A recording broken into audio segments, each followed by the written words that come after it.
দর্শক আমন্ত্রণ দুপুরে বাংলাদেশের শুরুতেই আপনাদের জানাবো শিরোনাম। ঈদের আগের দিন বদলে গেল হাটের চিত্র। ছোট মাঝারি গরুর যোগান প্রায় শেষ দিকে, কোথাও কোথাও বড় গরু নিয়ে বিপাকে খামারি। গতকালকে তুলনায় আজকে মনে হচ্ছে দামটা বেশি চাচ্ছে। একটা গরু তৈরি করতে 2 লক্ষ টাকার উপরে খরচ, আর সে বলে 31, তাহলে কিভাবে দিব?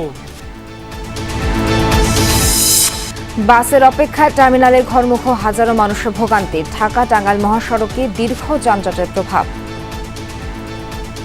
কালকে থেকে জ্যামজট অনেক ছিল, কিন্তু আজকে সকালে একটু জ্যামজট কম আছে। আমাদের গাড়ি ছিল 9:30, এখনো আসে নাই। অনেকটা স্বস্তি রেল যাত্রায়। ঈদে রাজধানীতে থাকবে পর্যাপ্ত নিরাপত্তা, টহলে থাকছে 500 টিম। জাতীয় ঈদগাহে প্রধান জামাত সকাল 7:30টায়, বায়তুল মোকাররমে হবে 5টি।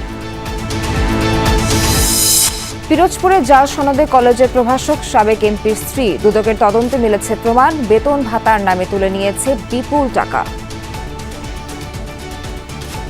তার এসএসসি, এইচএসসি এবং স্নাতক পাশের সব সার্টিফিকেটেই ভুয়া। এটা বিষয়ে অভিযোগ প্রাপ্তির পর আমরা অনুসন্ধান শুরু করলে এর সত্যতা পাওয়া যায়।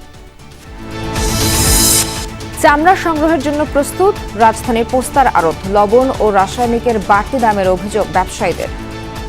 ঈদের আগ দিয়া মনে করেন আমরা লবণ 700 করে করছিলাম, এখন এই লবণটা 1000 টাকা 950 টাকা হয়ে গেছে।